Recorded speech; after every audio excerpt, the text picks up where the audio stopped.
穿好婚纱，走出试衣间的那一刻，我愣住了，因为周家的养女正穿着我的同款婚纱，在镜前转圈。周然着急解释：“小黎没对象，他也想试试婚纱，等我陪他玩够了，我再陪你。”周黎轻挑眉梢：“姐姐应该是不会介意的吧？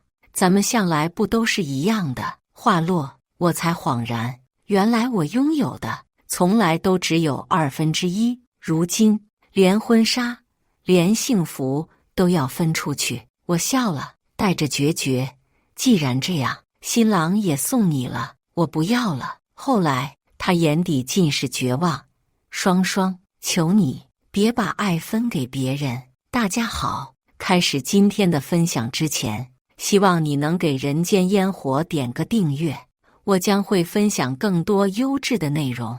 那婚礼呢？干脆也分你一半，不如连新郎一起送你吧。我不要了。说完，我将婚纱脱下，踩在脚下。养女周黎一把推开我，小心捧起婚纱，将上面的脚印指给我未婚夫周然看。周然眉头微蹙：“双双，你在胡闹什么呢？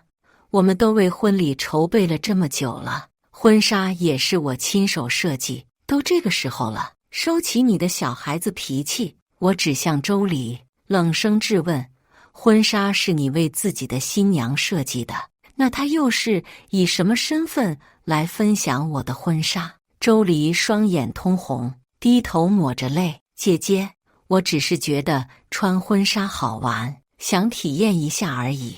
要是我让你不开心了，我不穿了。姐姐，你千万不要和哥哥置气。”周然为他递去纸巾，进而把头转向我：“双双，小黎这么小，他能懂什么？他只是好奇罢了。我都说了，等他玩一会，我就来陪你拍婚纱照，这有什么好生气的？”我盯他的眼睛：“所以这件一模一样的婚纱是你给他准备的？”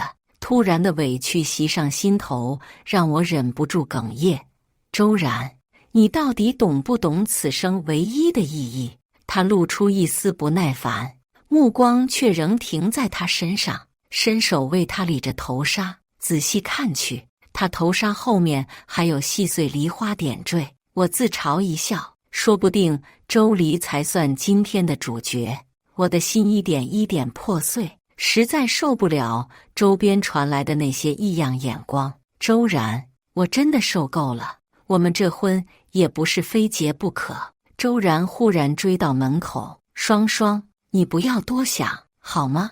我只当小黎是妹妹，她亲生父母都不在了，你是她未来嫂子，咱们多包容她一点，好吗？你当她是妹妹，她只单纯把你当哥哥吗？你听她喊过我一句嫂子吗？”他呆愣住，张嘴却说不出话来。我忽然觉得好累，狼狈的快速和上门离开，走到在江边呆坐。不一会，周然和周黎也过来了。周黎笑嘻嘻挽着他手臂，将梨花发夹别在他西装前。他随着他摆弄，满脸无奈，却跟着摆出比心的手势。他拍了几张美照发到朋友圈：“景浩丁打卡婚纱照，哥哥今天好帅啊！”有好事同学评论：“恭喜修成正果，百年好合。”他回复：“哎呀，你好坏，害羞。” JPG。 这天的夕阳好美，周然的发丝都在闪着光，好多人在对着天空拍照，也有不少人偷拍他们。可惜，这却是我最难熬的一个黄昏。夜幕降临，我更新了动态，故事到这里就好。多年感情，一朝割舍，心还是有些顿顿的疼。周黎15岁时双亲俱亡，被周家收养后送到我们高中。大学报到那天，周然陪着周黎来到学校，误拿了我的行李箱，不经意红了脸。他转身后，一脸惊喜地唤我妈妈婉仪，谈起两家旧时。那之后，他常跑学校送东西，也总会给我带甜点，说是感谢我照顾周黎。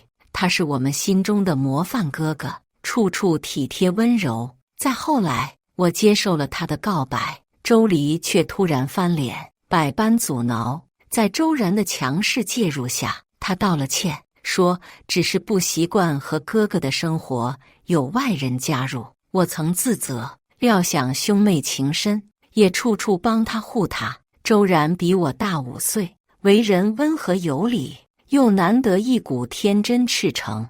他会耐心指点我学业，买好早餐，陪我上选修课。我焦头烂额改论文时，他就在一旁开电脑会议，不时分神帮我找文献。我们一起旅行，并肩坐在民宿小院里，彻夜看满天星光。在流萤漫舞的森林里，他为我戴上亲手设计的发光的双花手镯，深情地说会永远爱我。我曾深信我们会携手到白头，然而不久，周黎以自残威胁横插一脚。他慌了神，爸爸出国养病前让我好好照顾小黎，我不能放着他不管。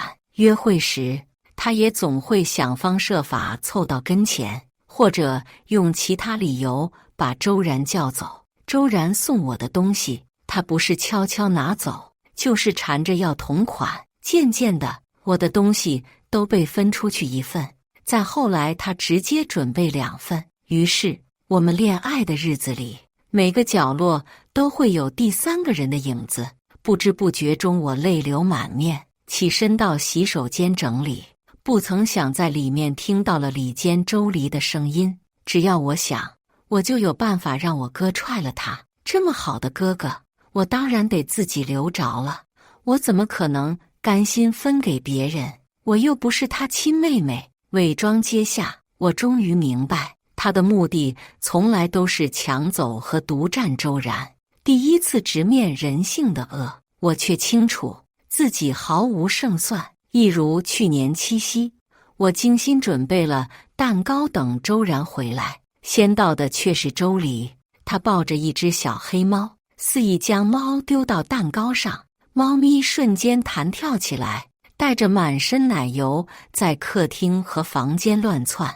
周然还帮衬道：“小黎说他不是有意的，只是一时手酸没抱住猫，回头不让他来了，行吗？别气了，明天我陪你一起做蛋糕。”那晚，我俩直到半夜才把残局收拾好。那是我第一次对我们的未来失去信心。到家后，周然的电话才姗姗来迟。双双，别生气了，我们明天重新补拍，好不好？我再陪你。我打断他：“周然，我是认真的。既然你无法放弃他，我只能放弃你了。我不想在婚礼上演一出抢婚戏码，再被人耻笑。”他愣了一下，连忙补救：“我要娶的人是你呀，一直都是你啊，我怎么会为了别人放弃你？”我无奈道：“可你终究还是选择陪他拍完了，不是吗？2选1的时候，我从来没有胜算。”他急了，嗓音慌乱：“可是她是我妹妹，你是我未婚妻，你们之间根本就没有冲突呀。”话音未落，那头传来周黎娇滴滴的声音：“哥哥，我忘记带备用内衣裤了，你能帮我出去买吗？记得摸摸料子，选舒服一点的丝绸哦。”他的语气里带着几分轻浮和隐秘的欢喜。周然轻斥：“别胡说，这些东西让阿姨帮你准备。”那边却没放弃挑衅：“我住在双双姐的房间，可以吗？”“哥哥，你不可以再拒绝我了。”我猛地提高音量：“别让他碰我的东西，我马上过去收拾。你爱让谁住让谁住。”挂断电话后，我匆匆赶到，入眼却一片混乱。相册画稿连同白色衣裙散落一地，上面还有不少脚印。他倚在门框得意地笑：“我就是故意的，你能怎样？别做梦了，哥哥才不会为了你把我赶出去。”他晃晃手腕，赫然是和我同款的发光首饰，双花上被他贴了梨花贴纸。我最珍视的礼物，终于也不再只属于我了。我哭一哭，就什么都有了。哥哥最心疼的永远都是我，你这么惹哥哥生气，要不要我教你怎么窝在他怀里撒娇啊？他砸过来几张照片，是他涂着扣丹的手附在周然的腹肌上，还有一张暧昧极致的吻腰照，刺得我胸口一阵钝痛，仿佛有人扯着我的心一块块掰下。他低声道：“周然，他这辈子欠我的，他逃不掉的。”所有愤怒一瞬间被涌上的无力感压得粉碎，手里的照片被我捏得变了形，甩到他脸上时留下了一道浅浅的血痕。我将东西一件件扔进麻袋里，动作干脆。周然推门而入，周黎站在他身后，捧着脸装模作样哭诉：“哥，他打我，都流血了。”他怔住，目光在我和他之间徘徊，语气掺着几分无措：“双双，你为什么要把这些都丢掉？这些早被你的好妹妹毁了，我自然要扔掉。”我头也没抬，冷声回他。他皱了皱眉：“小黎的确任性，我重新买给你，好不好？”一个人肆意毁灭，一个人追在后面公事般补偿。周然，你们兄妹还真是配合默契。他张口欲辩，声音却低了下去：“你已经教训他了，我也会好好说他的，能不能？”我咬牙：“周然，够了，你们好兄妹俩别再来恶心我了，我不想一辈子混在这滩烂泥里，无法挣脱。”我将镯子狠狠摔碎，声音微颤：“你倒是能看见他脸上的疤，那我心底的呢？”清脆的碎裂声在屋里响起。我认真看着他，我们俩再也不能回到过去了。他像是被我的决绝击中，忽然捂住胸口蹲了下去。他眼底有困惑和挣扎，手抬起又落下，终究没敢碰我。我提起袋子，大步走向门外，留他怔怔立在碎片之间。到家缓过神后，我说起分手的事，妈妈全然支持我。本想着她有个妹妹会疼人些，谁想到竟让我女儿受了这么大委屈。好男孩多的是，改天妈就帮你介绍个更好的。她自个儿拎不清，是她没福气，咱不陪她吃这苦。没过几日，我又接到了周父的电话：“双双，叔叔一直支持你的，小黎跟他绝无可能。”我叹了口气：“周伯父，我们已经回不去了，中间发生了太多的事情了。”那头又说：“我立马就把他接到国外来，不能让他耽误你们。”还不等我回应，就挂了。傍晚，我的手机铃声响个不停，接通，视频那头，周黎站在阳台尖声叫着：“我是孤女，难道就没有追求幸福的权利了吗？为什么所有人都要我让步？明明我什么都没有了，明明我才是最需要被爱的那一个。”他泪眼连连看向周然：“难道你也嫌弃我什么都没有，也要欺负我，赶我走？”“我没有，我不会。”小黎。周然心疼地看着他，却又不敢再上前。他朝我怒火翻涌，带着不加掩饰的敌意：“是你向爸爸告的状，你怎么这么自私恶毒？就因为你的一句不开心，就要逼迫小黎离开生活这么多年的地方？他已经无处可去了。你不是说也拿她当妹妹吗？你就是这么把她当妹妹的。”嘴上说着潇洒离开，却在背地搞这些小动作。难不成你舍不得我周家富贵？秦霜，原来这就是你来我身边的目的。既然如此，秦周相关合作全部终止。他一向温文尔雅，而此刻的每个字句都如同冰冷的刀刃，狠狠扎进我的心口。曾经所有美好终如泡影般消散。我强迫自己冷静下来。周然，我等着你得知真相的那一天，你会明白你的好妹妹心底都在想些什么。你爸那边你自己去解释，你别后悔就行，以后也别再来打扰我。分手后我一头扎在工作里，妄图被忙碌麻痹，一连几周连家都没回。没想到我妈雷厉风行，火速安排了相亲局，说帮我换换心情。我来到约定的咖啡馆，忐忑地坐下，耳边忽然传来一道惊喜的欢呼：秦霜学姐，听妈妈说过我们是同校，程家在本市也很有影响力。程瑜性子活泼，热情聊着母校美院的事，眼里满是兴奋。我比你小2届，学姐，其实我还是你粉丝呢。我看过你的画展，还收藏了几幅作品。我认真听着，心头一暖，被他眼中的真诚感染。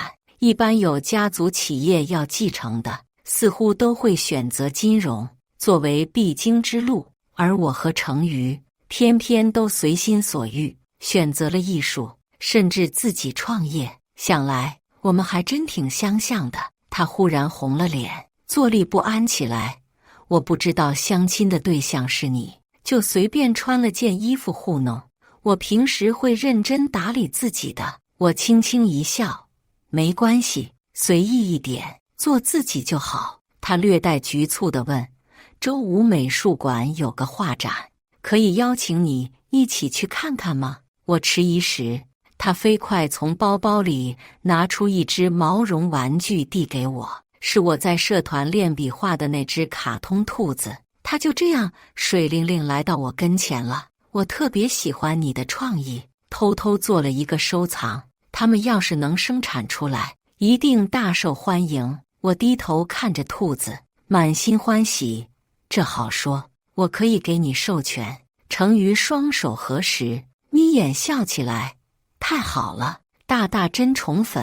好吧，那我就把宠粉贯彻到底。周五见喽。多日的阴霾散去，我跟着大笑起来。很快到了和程瑜约定看展的日子，我们沉浸在艺术殿堂里，热切讨论着。画展结束，程瑜在街上买了不少吃的，他眼馋地盯着我刚拿起的冰激凌。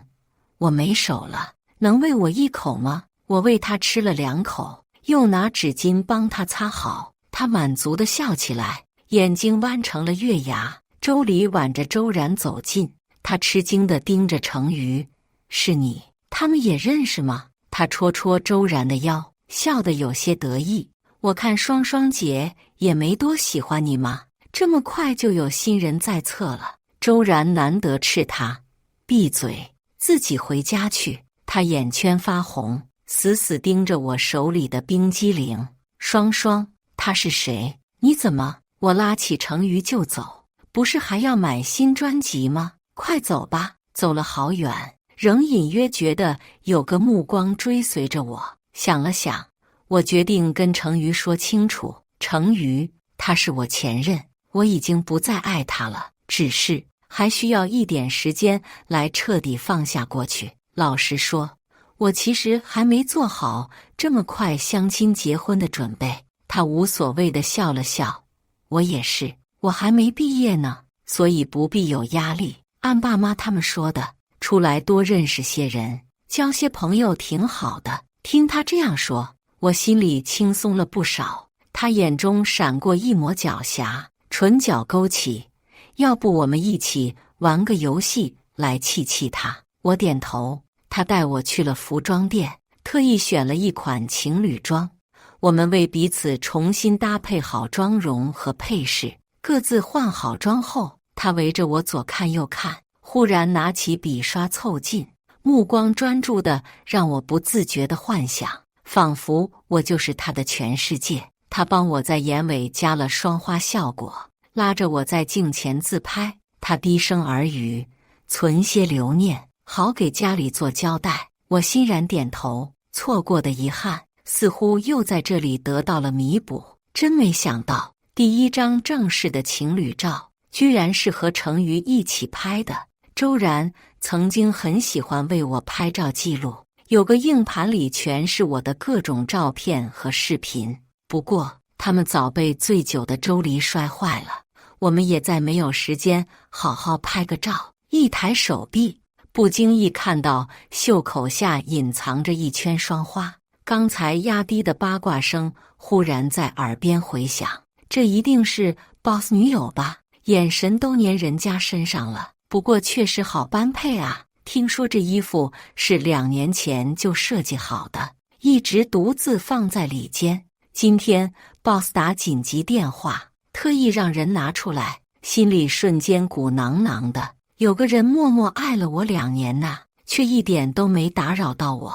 拍完，他将我送到家门口，便离开了。周然从阴影里站起身，踉跄着来拉我：“双双，别离开我好不好？看你和别人亲密的样子的，我心如刀绞。明明我们曾那么相爱，明明你的眼里只有我才对。那天我被小黎吓到，又急又气，说话才重了一点。是我错了。”我嗤笑出声：“你有周黎就好了，来找我做什么？”他趴在你怀里哭一哭，不是什么烦恼都没了。你说什么呢，双双？我听不懂。我将他朝墙上重重一推，直接关门进去了。给不了我完整的爱，又不舍得放我离开，我只会更加厌恶他。第2日起来，他居然还蹲在门口。你只是吃醋了，对不对？你气我对小黎亲近，所以才说分手，才跟那个人一起逛街。我不管他是谁，双双，回到我身边吧。小黎只是妹妹，你要不喜欢，帮她找个人嫁了就是。我忍不住反问：妹妹，你的好妹妹可是非你不可呢？周黎正好下车，紧紧拉住他：哥，你怎么在这啊？我等了你1晚上，爸爸马上到老宅，我们回去吧。又朝我意味不明道：爸爸也请你过去，婉仪也在，要商谈退婚事宜。周然神色一僵，红了眼朝我看来。也罢，2家多年的交情尚在，总该体面了结。双双，是叔叔教子不善，让你受委屈了。他朝周然甩出了曾经周黎给我看的那叠照片。你做的好事，只是照片上女人的脸却被打了码。周黎脸一白，捂着肚子离开了。周然满脸诧异慌张：这是什么时候拍的？爸，我完全不知情啊。双双，我发誓从没有做对不起你的事。周叔又劝我：然，他是真心喜欢你，能看在他完全不知情的份上，再给他一个机会。他一定看过原图，知道是周黎故意拍下那些照片，却只一味训斥周然，丝毫不提周黎的挑衅。他明明很疼爱这个养女，为何不肯成全她的心思呢？嫌她配不上儿子，还是……我总觉得这其中有个漩涡，黑暗又肮脏，我不该卷进去。妈妈紧紧搂着我，给我无声的支持。我认真道：错就是错，有第1次被算计，难保不会有第2次。周然优柔寡断又重情，以后受伤的只会是我。每个新娘子所求的都是独一无二的爱，而不是总被分出去可以无限复制的爱。被拆散，被误会，也只能说明他不够信我，不够爱我。周伯父，我意已决，您就不用再劝我了。我转身走了出去，身后妈妈也将周家的信物扔在桌上，声音掷地有声：老周，你真是越活越回去了。你儿子是宝，我女儿就能受委屈了。周然从身后追上我：独一无二的爱。双双，我似乎懂了。那天见你和别人一起穿情侣装拍照，门口有人夸你们般配，我差点冲过去跟他们打起来。是我错了，我不该抛下你和小黎拍照，往后我一定好好珍惜你。他满脸悔意，紧紧抓着我袖子：你还不懂吗？只要有他在，我根本不可能得到幸福。想到成瑜，我嘴角不自觉地扬起。何况我也遇见了更爱我的人，一个满心满眼只有我的人。我为什么要回头看你呢？我说的是真的，我不要你了，也不稀罕你分出来的爱。不管你如何懊悔，如何弥补。没过几天，周黎闯进我办公室，开口就是质问：你到底对我哥说了什么？这几天他总是一言不发，一直喝酒，我从未见过他这个样子。你手段还真是了得，是我小瞧你了。他眼里满是怒色，我心里平静得很，淡然开口：他因为心软念旧，无法抛下你，也同样会因此无法忘记我。你看似赢了，实则同我一样，输得一塌糊涂。周离的脸色一变，愤怒中带着不甘，他猛地用指甲划破包包，作势朝我摔来。我站直了身子，冷眼看他，在我的地盘撒野，要不要搞清楚自己的身份？从前我因着周然对你多番忍让，现在你什么都不是。安保早已在外等候，见状立刻上前，程宇也赶了过来，训斥他：别在这发疯，赶紧滚出去，否则周然也保不住你。他意味深长盯着程宇，看来手段了得的还是你。我们几人里，你倒是达成心愿了。说完就扬长而去。周离，他这是什么意思？他又有什么目的？见我一脸疑惑，程宇忙朝我解释那段往事。原来大学时，周离就知道他暗恋我。周离多次劝他联手，试图拆散我和周然，不过都被他拒绝了。他眼神真挚，那时你们正热恋，我看着你每天欢欣雀跃，我希望你幸福。我不强求能站在你身边，但我一直默默关注着你，保留你的作品，又偷偷以你的名字创建了服饰品牌。我愣住了，心里有些乱。他笑了笑，满是温柔。我只当是给自己造一个梦，却没想到你会有走进我梦境的一天。一时间，我竟不知该如何回应这份深情。程宇轻笑：你不必有压力，不必着急给出回复，我会慢慢等，直到你心里有我。他向来坦荡磊落，不屑于阴谋算计。他一直等在原地，等着我哪天回头，能看到他的真心。我沉思片刻，认真道：程宇，我们结婚吧。程家制造业在本市首屈一指，程宇又是独子，他眼光敏锐，执行力极强，还未毕业已创办了2家公司，又一心等着我。不管是为了秦家还是自己，我想要的无非是被坚定的选择罢了。我和妈妈说了，打算下个月就订婚，她高兴极了，我可太开心了。听说上次你是婚纱时，程宇刚好路过，回去后偷偷哭了3天呢。他气得连饭吃不下。程宇他还真是孩子气得可爱。妈妈还告诉我一件关于周家的事，周父被周离气到住院，情况不太好。这些年他在国外还总念着你，我又不得空，要不你带妈妈最后去看他一次吧。我买了补品，赶到医院时，周离正坐在桌前削苹果，一见我，他疯了一样冲过来，将所有东西摔出去，滚！不需要你来假惺惺当好人。我和爸他们闹这么僵，全是因为你。病床上的周父看起来很是虚弱。小黎，我就算是死，都不同意你们在一起。别再说了，凭什么？你毁了我妈妈的幸福，现在把你儿子赔给我，不是应该的吗？实话和你说吧，我是绝对不会放过周然的。我早就盯上他了，这辈子我都再找不出这样一个有钱有颜还爱我的人。我凭什么放手？就凭你靠秦家。周父猛地咳嗽起来，小心试探。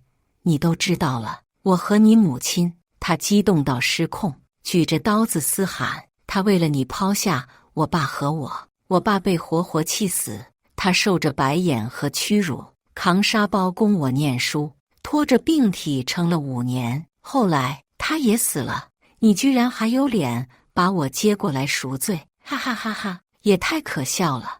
你现在这样都是活该，这就是报应。我爸在天上等着你呢。说完猛地刺向周父手臂，周父喘着粗气，眼一翻，重重倒了下去。周离一慌，将刀丢到地上。周然刚好提着汤冲进来，他抱着周然，上气不接下气哭起来。哥哥，爸爸他被双双姐气倒了，双双姐不肯原谅你，还说了很多难听的话，你可一定要帮爸爸报仇啊！他被手臂上的血吓到，不可置信地朝我看来。我不再犹豫，按下床头呼叫铃后，直接打了电话报警。我拿出口袋里的手机晃晃，有的亏我只会吃一次，你怎么就知道我不会录音呢？他脸色一白，有些颤抖地蹲了下去。警察来后，我放出了刚才的录音。周黎不再侥幸，跪在周然面前抽泣：“哥，我那全都是气话，我气他不疼我，非要想法设法将我从你身边带走，我不甘心。”周然一把将他推开，我已经分不清你哪句是真，哪句是假，或者你从头到尾都是骗我的。眼见周然更加冷漠，他眼泪不停涌出：“哥，我错了，看在你的份上，我原谅他对我家做的事，你别不要我好不好？起码我从没有对不起你，我心里只有你。”周然转头看了我一眼，神情哀伤：“从双双到我爸，桩桩件件，哪个跟你无关？你是不是要我彻底成为孤家寡人，才能称心如意？谁知道同住一个屋檐，你究竟每天在琢磨些什么？”他顿了下，抬步朝急救室走去。想必爸不愿追究你，你走吧，东西也带走，从此我周家跟你再无关系。警察却没这么轻易放过他。根据现场情况，你涉嫌故意伤害，伤者目前昏迷不醒，需带回警局进一步调查。我犹豫了下，跟上周然。他低头坐在长椅上：“双双，没想到你还肯陪我。我不是为了你，我只是帮妈妈来探望老朋友。”他苦笑一声：“我们好可惜，我是不是连成为你朋友的资格都没有了？”周然，还有10天我就要订婚了。他眼里是化不开的痛苦。我曾无数次幻想过我们的婚礼，这些话就别再说了。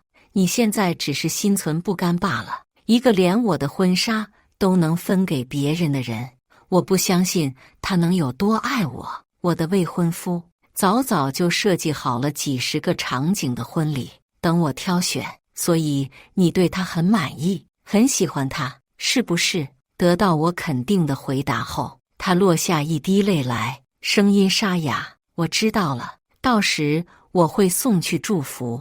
你回去吧，爸爸好转后，我会给阿姨打电话去致谢的。还有，抱歉，周黎还真是祸害，偏偏周家父子永远对他心存一丝怜悯。听说周父醒来后，百般要求保释周黎。看到周父忽然打给我，我犹豫了下，还是接起。他死前告诉我，你是我的孩子，那时我才知道你的存在。我已经尽力弥补了，我将我在国外房产都给你，你放过周然好不好？他是你亲哥哥呀，一直那么疼你，甚至为了你把双双都弄丢了。我正想发问，电话那头忽然传来周黎的声音：“我怎么知道？你是不是骗我呢？恒亲哥哥，那还真是太好了。凭什么你的儿子从小锦衣玉食，荣华富贵，公司都是他继承，而我每天被骂挨打，受尽冷眼和暴力，眼睁睁看着双亲死在眼前。”周父窸窸窣窣拿出了什么：“走吧，拿着这些离开这儿，放下一切仇恨，我派人送你上飞机。”过了好一会，才缓缓听到一句低沉沉的“好”，那边没再传来声音，想必是误触了。听周黎的意思，怎么也不像会轻易放手。周父这一丝丝愧疚之意，很可能成为压垮他自己的稻草。但无论如何，他们都该为自己的所作所为买单。而我们订完婚后，就打算暂时离开半年，在国外旅行完婚。程于正笑着问我：“准备好了吗？我的新娘？”我都怕有人来抢婚，要抢走世界上最美丽动人的新娘。我逗他：“难道我只有这个优点吗？当然不是，你还是最温柔、最善良、最坚韧、最聪明，最重要的是，你是我唯一爱的人。我也笑，哪有那么好？放心啦，我是不会逃婚的。后天记得早点来接我。我一整天都在开会，做出国期间的安排，忙得焦头烂额。走出办公室时，天已黑了，外面仍有不少员工围在一起，都在加班。怎么大家还没走？我不禁问。听到我的声音，他们迅速散开。我注意到那台电脑屏幕上赫然放着周氏总部的直播，屏幕上还挂着一份亲子鉴定和周黎拍的暧昧照。周黎满脸伤痕，正站在镜头前控诉：我要揭露周氏继承人周然禽兽不如，欺负自己的亲妹妹。周父以为说出身世能让周黎手下留情，谁知道反而引发了更猛烈的反击。直播间瞬间炸了，弹幕和礼物刷个不停。他爸逼死我父母，又假惺惺收养我，背后全是满满的阴谋。我得知真相后，想要替父报仇，却无能为力，被驱赶，被送上出国的飞机。我九死一生回来，就为了揭露他们的恶行。周然戴着口罩，被保镖簇拥着赶到。周黎，实在没想到，照片的主角竟是你。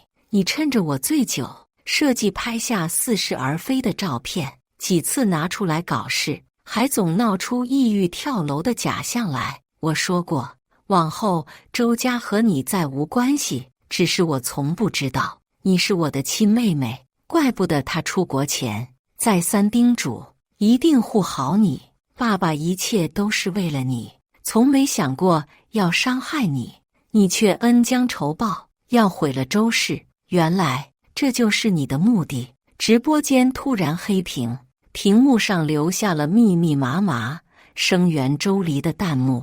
果然豪门玩的花，亲妹妹都不放过。周然 CS 这种情况，我还是相信弱女子必须彻查，抵制周氏，抵制劣质企业和负责人。我默默离开，心中五味杂陈。我早就知道他们无限包容的态度迟早生祸。周父身体不太好之后，就只靠周然支撑着。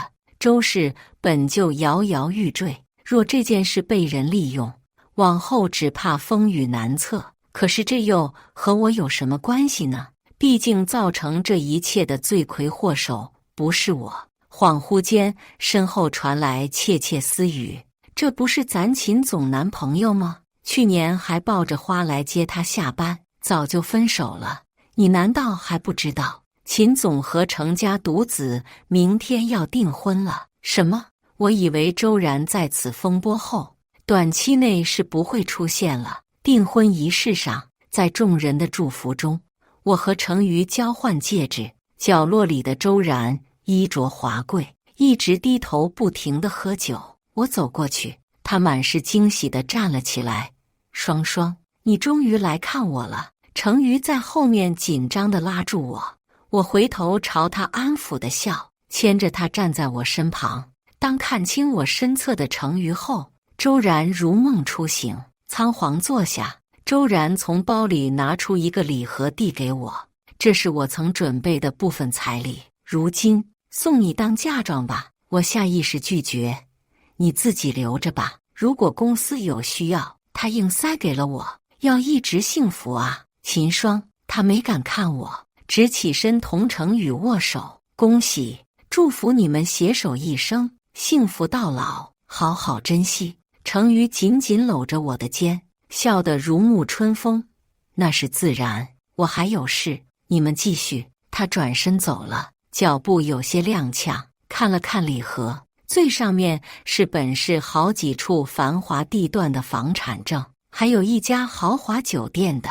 我有些犹疑，这个我要不要还给他？没事，你拿着吧，双儿，这是他的祝福，将来到他结婚时，我们再双倍送还。或许唯有收下这份心意，才能让我们彼此安心。算是给这段过往一个最清晰的界限，去迎接新的开始。等我们从国外度蜜月回来，妈妈告诉我，周父去世，周然也出国了。周黎联合对家打压周氏，他被舆论狠狠缠住，公司也岌岌可危。而周黎再一次以自杀威胁，想将他约到海边。他回应道：“秦霜说的对，是不该被拖进这一滩烂泥里。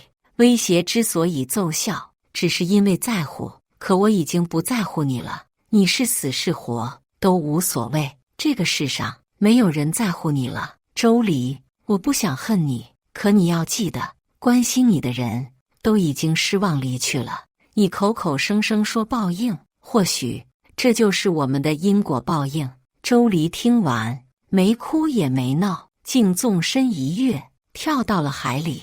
他最终还是派人帮周黎收尸，随即将剩余的资产变卖，连夜飞往国外。听着这一切，我没有丝毫快意，只多了一分释然。曾经的仇恨、伤痛，终于走到尽头，像是被海吹走的沙子，什么都不剩。我正感慨万千时，成瑜的声音拉回我的思绪：“老婆大人，快看我带回来了什么，你一定喜欢。”我走出去，他带了我最爱吃的甜品，还捧着根据我的设计制作出来的新品。他笑得灿烂，眼中满是宠溺与关怀。看着他，我突然觉得过往所有不忿似乎都在这一刻烟消云散了。他放下东西，低头亲吻我的额头，笑着说：“能娶到你，我简直是全世界最幸运的人。”我笑着扑进他怀里。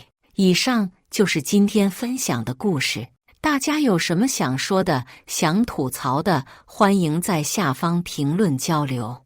也更希望能给人间烟火点个订阅，我将会分享更多优质的故事内容。